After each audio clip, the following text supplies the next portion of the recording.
which is to be exclusively published by COSIA. Please welcome Advocate Sanjay Dwivedi.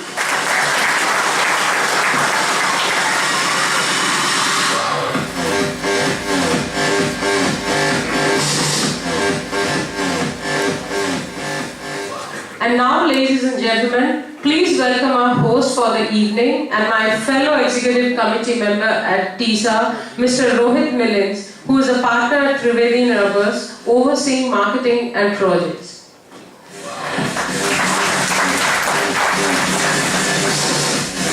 Good evening, ladies and gentlemen. Nice to see the beautiful turnout here. Come 1st July, India's biggest tax reform, GST, starts. And no matter what you've heard about it, good, bad, ugly, it's here to stay and it's going to be part of our lives anyway. This year, businesses are going to be facing a lot of competition, a lot of challenges. But one of the major challenges that people are going to face is this transition of GST. And moreover than the transition, what we need to understand is that this is actually a paradigm shift in the way you've been thinking how taxation has been handled in the country. We've got 3 returns that have to be filed every month. It's going to increase compliance. Compliance in its way, if not done, has its own penalties. The government says one nation, one tax, but it's come up with around about 4 to 5 different tax structures, so we can safely say it's become one nation, many tax. Questions with respect to which HS code needs to be followed, what do you do, what code do you attach to it, is going to bog down the most intelligent of minds, because we have people from various departments sitting to say, sir, this is not here, this is this. And people in excise, you face this, you know this already. But as business people, what we need to know is how we can use GST to leverage its laws for our advantage. And we are talking about not just looking at loopholes, but we are looking at the laws in particular per se to see how well it can help us as people. But to know that the plethora of laws and rules that have come out is an intricate maze of code. Ladies and gentlemen, I am Rohit Millins, your host for the evening, and welcome to Breaking the GST Code. A warm welcome to all our panelists out here. Nice to see you. It's pretty intriguing that once somebody had just asked me, what is GST? I thought for a second and told them, good night, sleep tight. But is it actually good night, sleep tight? I mean, your thoughts on this, please. Dwivedi. Yeah, GST could have been more simpler. It could have been a lot more simpler. But that has not happened.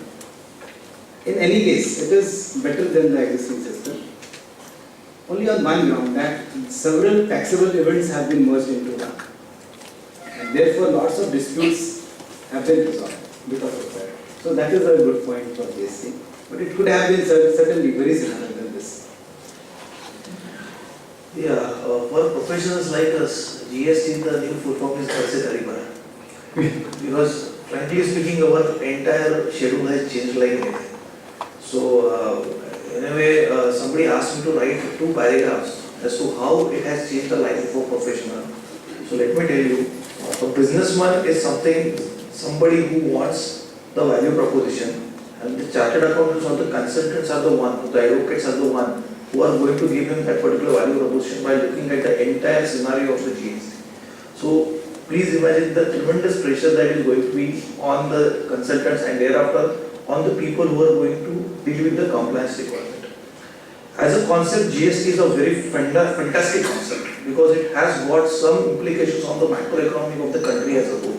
It believes in the concept of equitable distribution of the wealth, I would say a sustainable development of all the regions throughout, rather than shifting a focus from the originating state to the destination-based taxation.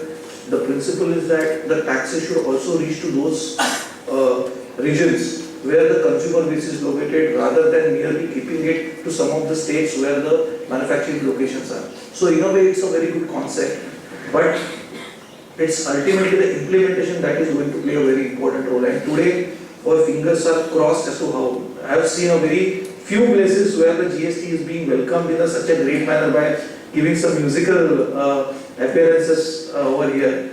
I hope that the spirit will continue even after the implementation of the So GST. it does seem like it's going to be good night's sleep and not just Tari Bara. Let's see. Vishnu. Well, I would say it's a step in the right direction. As Divedi sir said, maybe it is not in the what was expected of the government. It is not in the complete form, maybe. But then, kudos to the government. Actually, they have made this bold move. Obviously, it will gonna simplify things. We call it. There's a famous saying that where is the ease of doing business? I would say it will come, because what is happening. I don't want to go into the details, but obviously currently there are, every state has its own VAT law, we have excise, we have customs, and there are many things to deal with. Maybe being a chartered accountant, it feels good for me, but when I look at as a businessman, then certainly it's very complicated.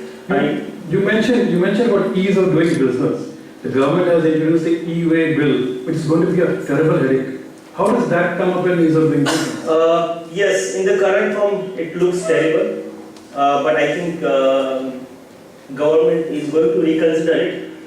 Maybe the compliance requirement is very stringent in terms of the limit. What they say, the value of the good is more than 50,000. Then obviously you have to create challan. Whether it is an interstate movement or intrastate movement, it doesn't matter. So it looks very stringent. But I think obviously certainly industry is going to make representation on that, and they will reconsider the entire bill.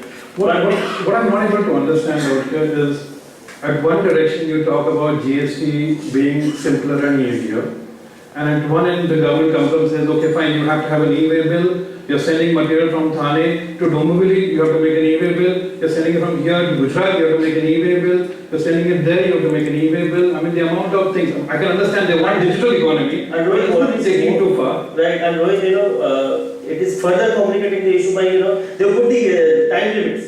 Like if the distance is less than 100 kilometers, you have to create the e-way bill within 24 hours. Otherwise, it lapses. So again, if the movement has not happened, then again you have to kind of create one more bill. So I know there are a lot of, the industry is not happy. It seems like along with the consultants, the entrepreneurs also is going to be Tari Bara. That's right. But then see, just one point to make here. I think what will happen is, even though currently in some states we have, there are, in some states I think they have something called e-sugam and all that. So this entry tax and the entry requirements are already there. But maybe this is becoming a nationwide thing now. And I don't know, so something will happen, they will make some relaxations into it. Divedi, you have been an advocate pretty much in all your sessions that earlier the e-sugam form, the e-way bills, etc., that is to be happening for Gujarat or maybe Bangalore or South or somewhere. That when GST comes in, the e-way bills will be done away with. You have some rationale and logic. Could you share it with us, please? See, the e-way bill is not an immediate prospect. Okay. It is going to be implemented sometimes later. It is very clear that it is not going to happen immediately. Government wants to track movement of the goods. Now, they want to ensure that the same invoice is not used again and again. They want to ensure that the transactions are accounted. They want to ensure that false bills are not issued. Those are the reasons why they want to do it. And I don't have a problem with e-way bill if government can really provide that much connectivity. So I don't understand how a person in a remote area is really going to do this. If a truck breaks down somewhere in the Kasaragod, and to what extent the driver is going to be responsible so as to communicate to us, I don't know how they are really going to implement it. Okay, moving ahead, there was one issue that keeps on coming up. I mean, Vishnu, you would be a better person to speak on this, and that is transitioning problems. Today, when people are transitioning from whatever VAT and excise that they've been doing so far to GST per se, there have been questions about what to do about old stock credit, what to do about your stock that is available with you, but then there are no invoices for that reason per se. So can you tell us something further on that? So, draft rules are already out on transition stock. So, whatever you have in terms of whatever stock you are holding, and if that stock is not more than 1 year old, and if you have proper invoices and everything in place, you can even claim excise credit, provided you can back up that with the excise invoice or first stage dealer, second stage dealer calculation and all that. So, I mean, still people are not very clear. So there are different thoughts around. Like some of the consultants are saying, you can't create you take excise credit unless and until you have proper excise invoice. But there was second thought which was going, maybe if you are able to back it up with the proper invoice, then maybe, and if your vendor or supplier, maybe he is able to show you that proper payment and details, and maybe you can take a credit in that. In the current regime, obviously, you are taking VAT credit, so VAT credit will continue. The only question currently people are facing is what will happen to the excise credit which is piled up in my stock. So, now, yesterday we had some good discussion, and then this thought came around. The rules are saying for 1 year old stock, if you can showcase that you have proper invoices, you are claiming credit which is 100%. But if you can't properly, if you don't have proper documentation in place, and then but you have stock, and you have eligibility to claim 40% credit. So that stock, whether it is properly backed up, I'd say excise or any other document. So if you can showcase you have some document in place, then you can take 40% credit. It is anyways available. At least even if we don't have documents with you, I mean, let's put it to you very clearly. We are entrepreneurs. We do our work, etc. in whatever manner we do. If we're talking about 1 year back stock, there may be documents. They also may have stock lying with us, which may not have even documents. What in that case? Diviji, you say a better person. See, what is happening is, so far as the manufacturers are concerned, they are already registered with excise, VAT, and most of them have all the documents. The problem is with the traders, and because of that, there is going to happen a serious disruption this month. Because many traders are being advised not to purchase goods in this month, to make the stock zero, or to even return the stock. And in many cases, people are just taking new registrations as a dealer so that they can issue invoices. And we just saw a case of one company in pesticide manufacturer in Mumbai, in Thane. They are thinking of issuing around 2.5 lakh invoices in 1 month. Okay, it is pesticide, it is agricultural based business. The business gives them just 48 hours lead. So the goods have to be there in the stock. They cannot take it back. Now, we are pushing people into doing this kind of management. And one of the reasons is that 40% is too small. You consider that the tax rate is 28%, particularly for those people, and 19% of total commodities are in that bracket. So, what 28%? Okay, agreed, VAT maybe 30% that is available, but for remaining, you are going to get only 40%. There, the government should think of increasing that amount. The loss is too heavy. Otherwise, the people are definitely going to return the stocks. But my next question on the very So same that if you permit, I just add something over here. See, we have to understand what is this transitional provision all about. Why we are talking about the credits and all. See, there is a one thumb rule in the transitional provision that when you are making any supply after 1st of July, which as you presumably is an appointed date, you would be required to charge GST on it. So therefore, when you are charging the GST on the entire stock which is there on your hand as of 30th of June, that means that particular stock which has already suffered the excise duty portion, which has already suffered the VAT portion, somebody is charging again the GST on it will amount to a double taxation. So therefore, there is a thought process that in order to avoid that double taxation, whatever items are there in your stock and whatever taxes are suffered on that particular stock should be allowed to you as a credit, and only the balance amount, that is the GST amount less credit, whatever is the balance amount, that you should be in a position to pay to the government. Now again, there are two types of people. One are the people who are registered with the department in the past.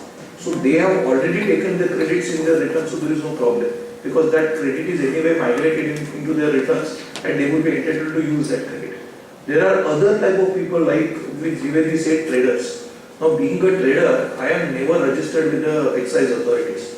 So when I am purchasing something from a manufacturer or from a stockist, obviously the goods might have suffered the excise duty if the purchase is from the excisable zone and not from the non-excisable zone.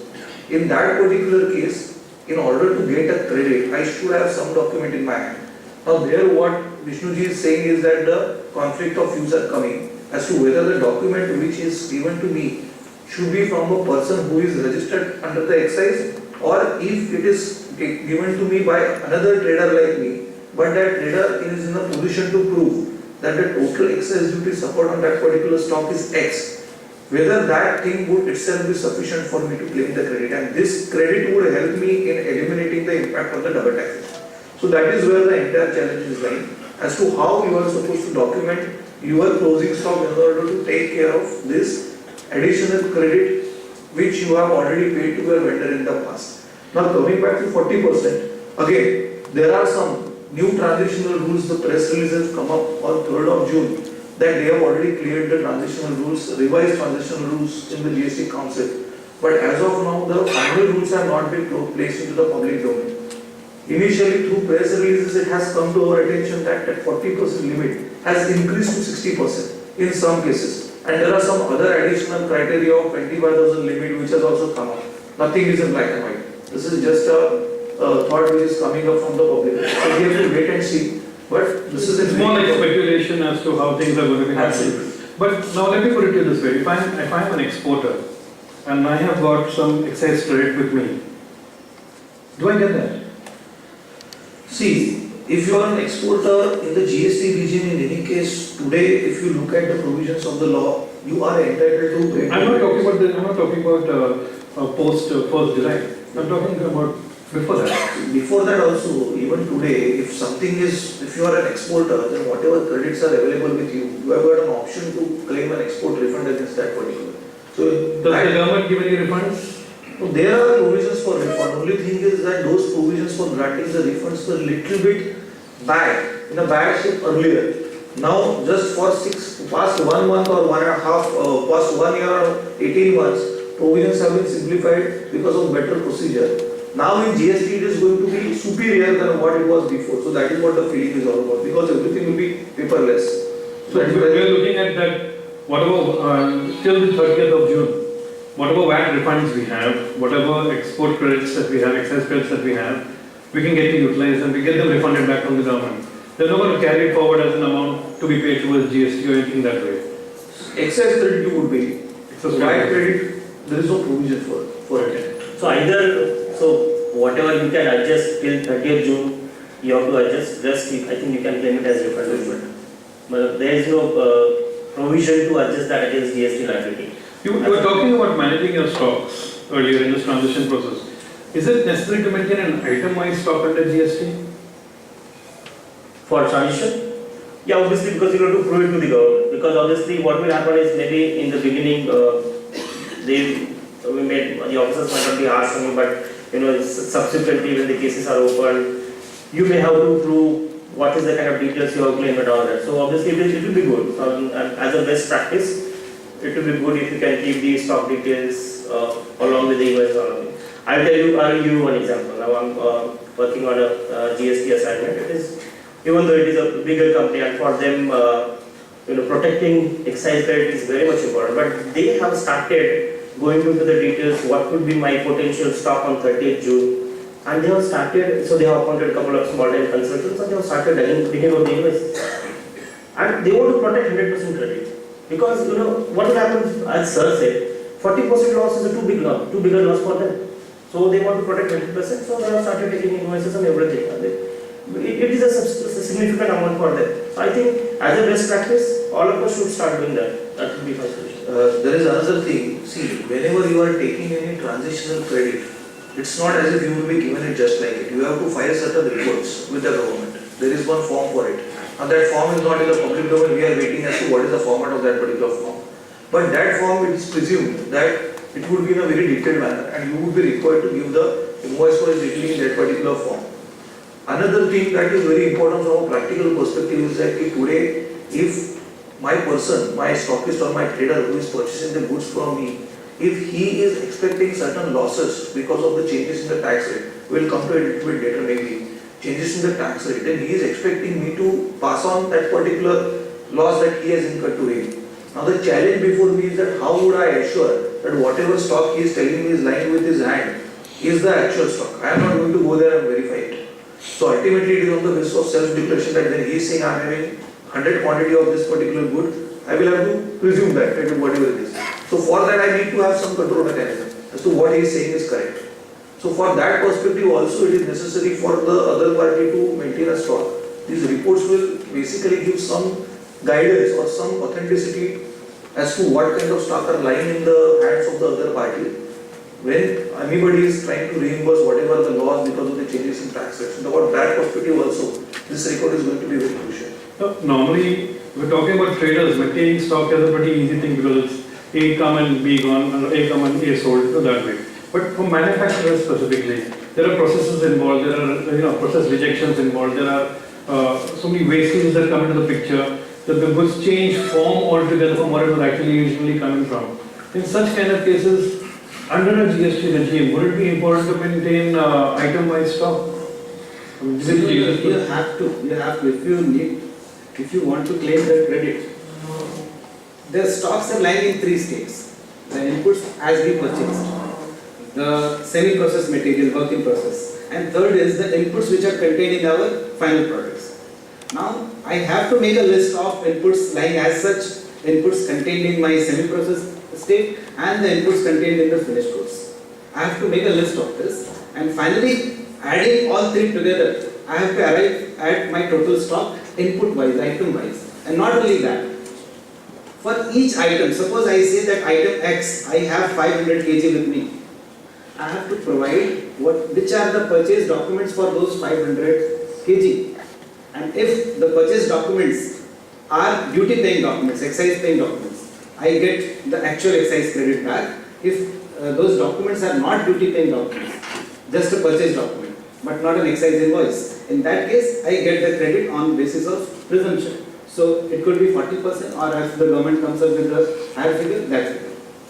Now, one thing, I'll just move ahead with another question for you. The GST rate structure, that is at 3, 5, 12 reading and then 28.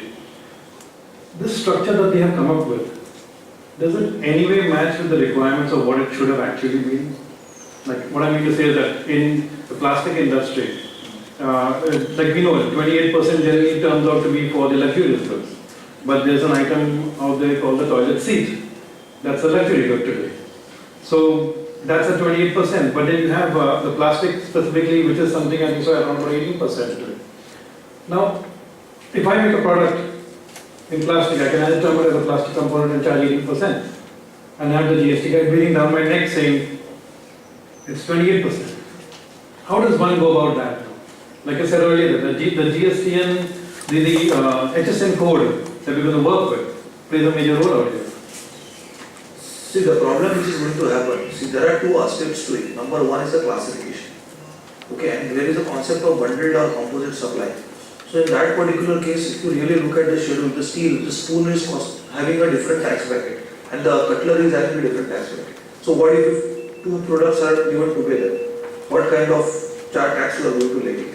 So these kinds of things are going to play a very vital role. So if somebody asks me as to what is the solution for it, solution for it is to see to it that you have to structure your dealing, you have to structure your packages in a proper manner to avoid the leakage. And in fact, in many cases, that structuring is going to be extremely difficult.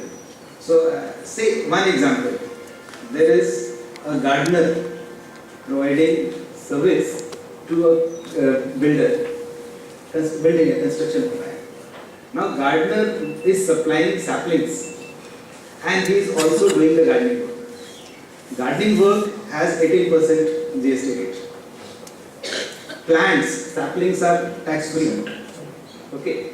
Now, but he cannot make two invoices. This is not two supplies. This is not two supplies. It is a single composite supply. And he is forced to pay 18% on the entire amount. Now, he will tweak his method of doing business. He will create two companies, and one company will be supplying the sapling and another will be doing gardening work, and all those things will start. So, yes, it's not going to be that easy. And consultants will come out with creative and innovative ideas. So that's why you need consultants. So just taking this point forward, like a similar example, and this is very common actually. AMC services, like handle maintenance services. So what happens generally in AMC? Obviously, there is a bigger component of services, but also while giving that service, obviously they use some material as well. So now in the maintenance service, you are using material as well as so you are using good as well as service. So should you charge GST for the good or whatever material you must have used for in providing that service, or should you charge 18% which is used for the services? So this is this is open for litigation. So one of our client, what they asked, they were going through this dilemma. They said, okay, what we will do, even though it is a composite supply, but for the service component of it, they will levy service, the service rate of 18%, and for the good component of it, or the material component of it, they will use the GST rate for that material. Now again, they have decided that they will file some declaration with the assessing officer, and they want to take advance ruling on that. So, but again, this will create some confusion, that is true. But then some clients have decided that they want to go with advance ruling and all that, but that will come when the GST is in place and when the structure is clear. But both of them here is the example of an output side. Now again, let us see the example of the input side also. See, yeast is right now having a duty of 12%, GST rate of 12%. Now from that yeast, if you prepare bread, then that is a new rated commodity. But if from that yeast you are preparing a biscuit, then it is 18% tax. Now, if the same invoice or same yeast is purchased for producing or manufacturing both the commodities, then there is a huge complicated procedure of 6 reversal under the input tax credit rule that you are supposed to go through. So in order to avoid it, you have to come up with some kind of planning mechanism to see to it that the industry or the entity or whatever the unit which is manufacturing the bread is a separate entity, separate sector. The industry or the vertical which is manufacturing the biscuit is a separate sector, and take 2 different invoices from for the purpose of fees. So these are some of the ideas that you have to explore. You had something to add? Yeah. I have to say one thing. See, in GST, there is no way to tax goods separately and services separately. See, till now, we were doing that because on goods it was excise and VAT, and on services it was only service tax. So, even if I supplied air conditioner and then I wanted to install it, I could have segregated the contract and charged different rates for the different values. In GST, this is not permissible. I have to classify either whole thing as a service or goods, unless it is a mixed supply, unless it can be said that these are unrelated things. If I sell biscuits and chocolates together, then it is a mixed supply, fine. But selling an air conditioner and installing it, then installation is only an incidental part of it. It is naturally bundled with it. There, the entire transaction is either service or goods, and it depends on the dominant intention. Whether the dominant intention was to supply goods or to supply services. Here, air conditioner chargeable to 28%. If it is only installation, it is 18%. But since it is a bundle, the entire transaction will be classified as goods, supply of goods, and it will be taxed as 28%. So the only way is that, okay, there are 2 companies, one is supplying goods and another one is providing service, then only the contract can be segregated, and if a single entity does it, that will certainly be litigated. That is not permissible.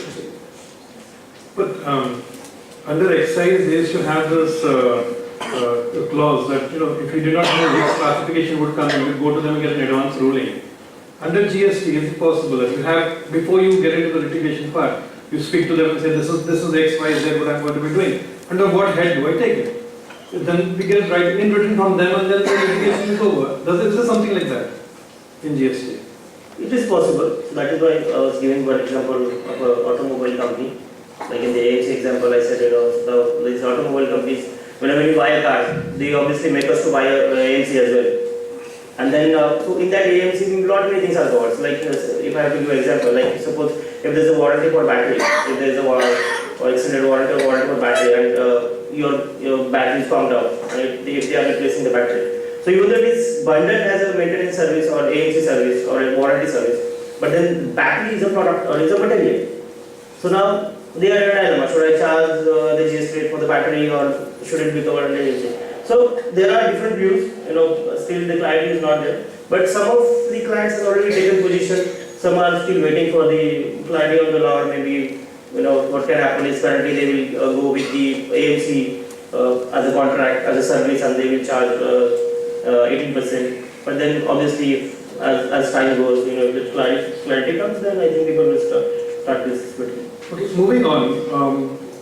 One of the major clauses that has come in right now, which is going to impact our business in a very big way, is understanding pos and tos, like the place of supply and time of supply. I mean, Sanjay sir, could you care to comment on that? Okay. See, what was the purpose of having GST? There were two basic problems. One was that we had multiple taxable events. Manufacturing, sale, provision of service, entry of goods into an area. So there were different taxes on different taxable events. That was one problem. And another problem was that there were multiple taxing authorities and taxes were fragmented authority-wise, state-wise, municipal area-wise. Okay. The GST was thought of as a solution for these problems. One of the problems they solved. One of the problems that they merged all the taxable events into one. Now it is supply. But the other problem, that fragmentation, has remained. That is the major problem. So now GST is state-wise, and therefore you have these three kinds of GSTs, CGST, SGST and IGST. So if given an opportunity, if I say I have some magical powers, I would make this CGST and SGST zero and bring entire GST into IGST. Yeah. So have single registration, single tax payment, single returns. So speaking about this, and that is what we're talking about, was the place of supply. What about time of supply? How does that play a role? Yeah, time of supply, the only one complication that I have to pay tax on advances. Okay. And that was there for services. Now it is new for goods. So that is okay, but place of supply is something which we never wanted. So if I understand this clearly, that I run a business and we're in the promotions business. So we have an event and we're promoting things. So we buy stuff like say caps and keychains and t-shirts which we're giving out to people. And we give it out to them free of charge. But the stuff that we are buying, we'll be paying GST on it. What happens to the input credit? Would it be available in such a case? Because technically this is not a sale. It is going to be given out without a bill. What do you do? See, let me tell you, it all depends upon what kind of activity you are providing and for what purpose you are utilizing those inputs. See, for example, something which is free, whether it is actually free or whether you have recovered a price for it, that is something which becomes a test in order to know whether it is free or not. Give you an example, you say you are carrying out an event. So let us say that you are carrying out an event and for that particular event you have collected a subscription fees. And when you have collected a subscription fees, any person who is coming for that particular event, you are giving to him one particular CD or one particular photograph free of cost. Would anybody say that whatever photographs you are doing is something which is free of cost, and for that particular purpose you have hired the services of a photographer? For that you are paying him and he is charging you the tax. Now in a way, if you look at it, there are various input services or input supplies that you have taken and you are providing those particular things to your ultimate customer in a segregated manner, but as a part and parcel of one particular service, that is event service, for which you have actually collected the subscription charges from them. So in that particular case, it would not be correct to say that what you are giving to them is a free service or a free supply. So it all really depends.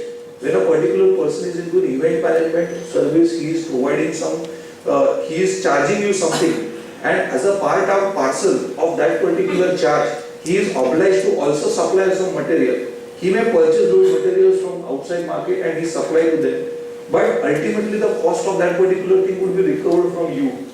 In that particular sense, although he is supplying literally that material free to others, it is not the other person who has actually paid for it, but you who have paid for it. What I'm trying to say is that this is regarding at least an event which you're talking about. Now, I'm into component manufacturing. and I need to give a sample to my customer. The So moment I there give there a- is the moment I CDC give will a be different. sample, So the there theme will will be different. So the mantra in the GST is that there is no free lunch in the world. So if you really want to give any discount, don't say 100 quantity 10 rupees and then 2 rupees 0, 2 quantity 0. Don't say like that. So 102, say whatever is the price, less discount, whatever is the price, and ultimately charge 100. So that is going to be the present. Whenever you're giving a free sample out to your customer, Yeah. you raise an It will have- it will invoice, raise a carry- nil value invoice basically. It will carry a cost. It will carry a transaction value. No, what he said is the right way.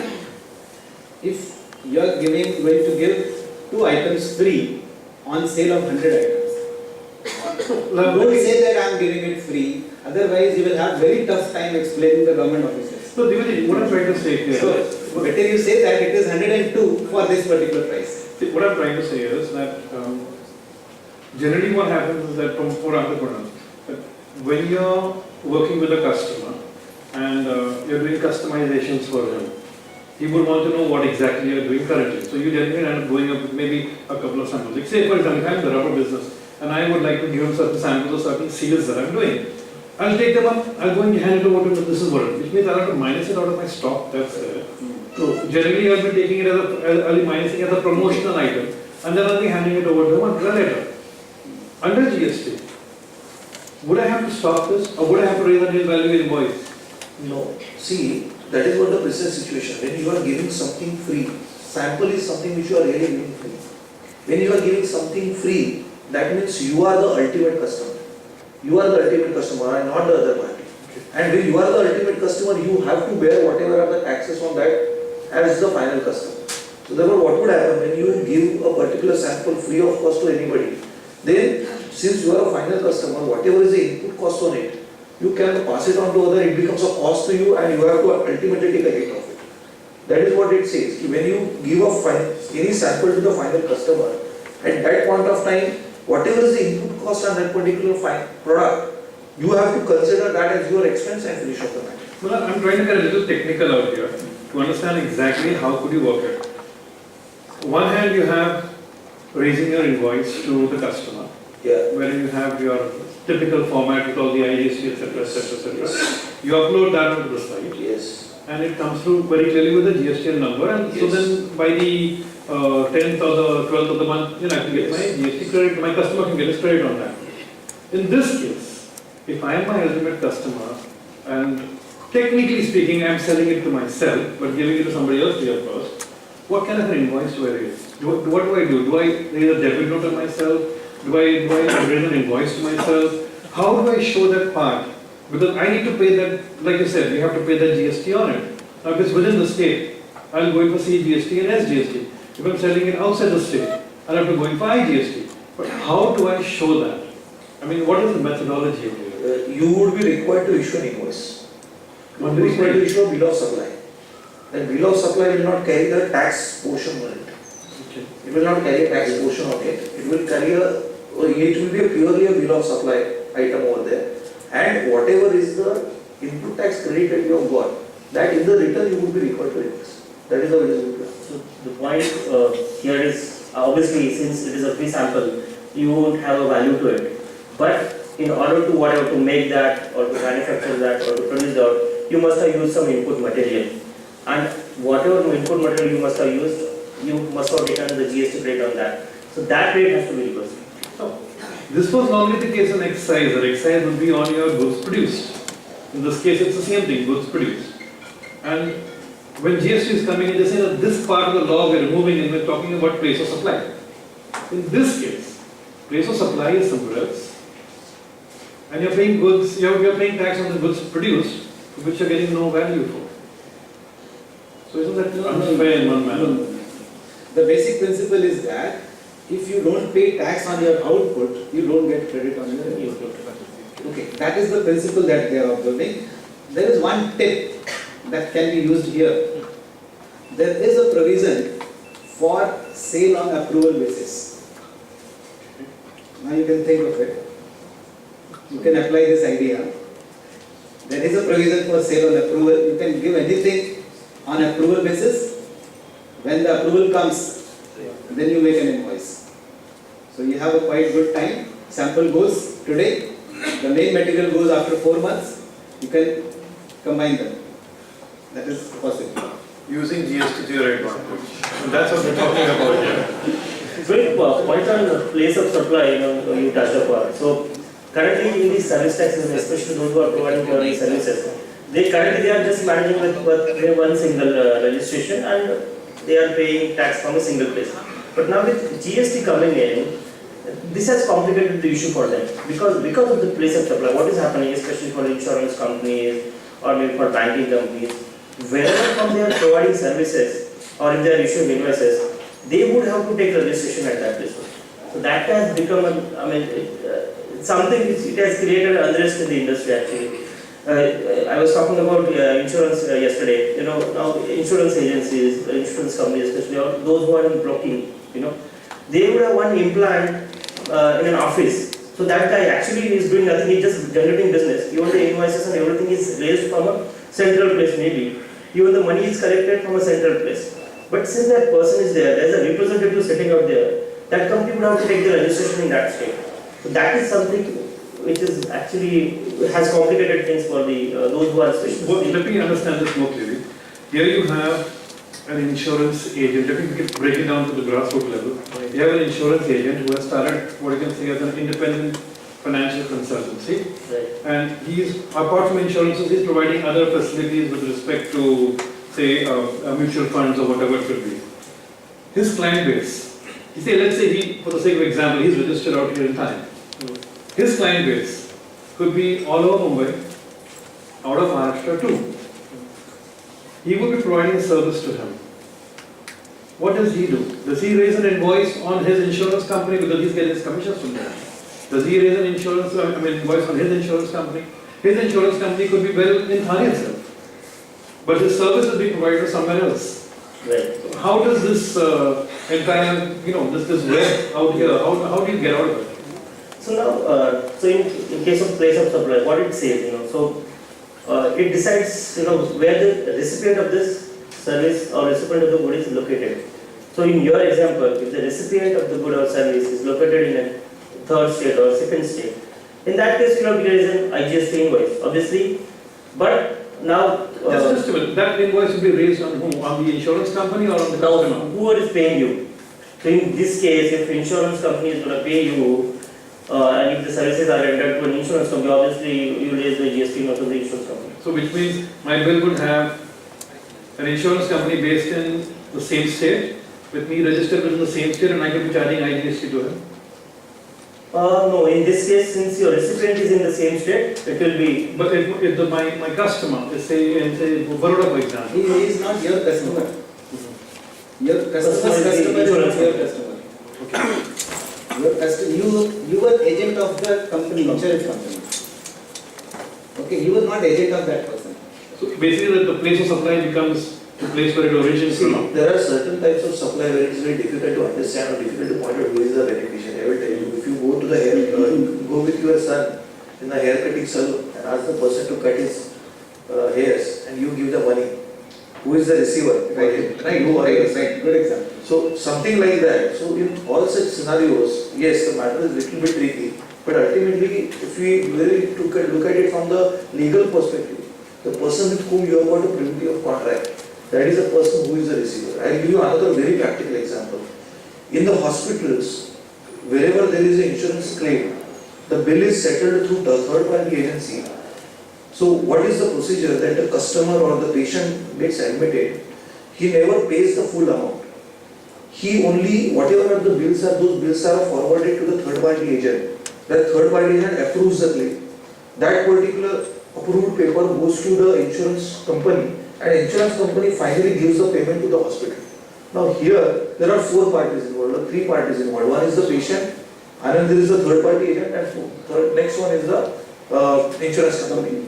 Now, for the hospital, for the internal purposes, it is a third-party agent who are supposed to give them the assurance, because they are the one who are guaranteeing that you can admit this particular patient on a credit basis. So if something goes wrong, the hospital never goes to the insurance company. Hospital always comes to the third-party agent. Third-party agent says, I have nothing to do. Ultimately, I am the one who is appointed by the insurance companies. Whereas the customer says, I have nothing to do, I have paid the premium to the insurance company. So this is all the legal relationship between 3 or 4 different parties you need to consider in order to arrive as to when the hospital is reporting that he has issued an invoice, whom he should consider as a receiver, whether the patient, whether the insurance company who is going to pay, or whether the third party agent who is going to approve the claim. Now, moving on ahead with that, let me put another example of this very same thing. Let's talk of infrastructure. People who are providing infrastructure. Like you've got companies who are making bridges and stuff in different places. They would be registered in, say, Mumbai. Tomorrow they get an order to make it in Baroda. Would they be required to go down to Baroda and get a registration? Then after that, they're doing it, say, somewhere tomorrow in Lucknow. Yeah. Would they have to go to Lucknow and get a registration? See, if I have to address this, it's like this. Just for the sake of better understanding, I am going to the little basics. Any supply, whether it's an intrastate supply or whether it's an interstate supply, there are 2 things which are important. One is what is the location of the supplier, and another is what is the place of supply. Now, the place of supply is generally the place where the receiver is located. But this is a legal concept. So what is place of supply for every case the law has provided? For example, in case of the event management or in case of the accommodation service, it is where the immovable property is located. In case of any normal, where the goods are, you are loading it on the board, then it is where the goods are being loaded. So sometimes, what is the place of supply, for that there are specific rules in the law. But what you should consider as a location of the supplier, for that there are no rules. So that is more of a fact-based concept rather than a law-based concept. So therefore, when you are saying that I am located in Maharashtra, my site is located at, say, Chandigarh, and I am actually executing certain contracts at Chandigarh, do I have to take a registration at Chandigarh? See, if you really ask me, there is a view which is possible that the supply is initiating from Bombay and not at Chandigarh, so you don't have to take. But you also have to consider the practical aspect, that there would be various other intrastate supplies you would be procuring for the purpose of Chandigarh. So unless and until you take the registration over there, those people from whom you have procured the supplies at Chandigarh, they have charged you the CGST, SGST of Chandigarh, you won't be in a position to utilize those credits with you. So basically, as a strategy in doing business in this manner, it will be more prudent for you to go ahead and get a registration in the state wherever you're doing it. Wherever you are losing the to get credits. the benefit of those. Wherever you are losing the credits, not otherwise. Basically, to get that the But credit. particularly, if you are going to make local procurements there, in that state, it is always better to take registration there. Otherwise, you will lose the credits. Now, just on a service side, if you ask me, I am a chartered accountant, I have got my office in Bombay. I go to Chandigarh, I go to Tamil Nadu, I go to Chennai, and I am representing my clients over there, I come back. Now somebody asks me, you have performed the services in Chandigarh, Tamil Nadu or Delhi, so you take a registration over there. See, that is not something which can be enforced, because see, what happens is that any supply, hypothetically if you try to bifurcate a supply, there are 3 points to it. One is the commencement of the supply, another is the end of supply, and third is the happening of a supply.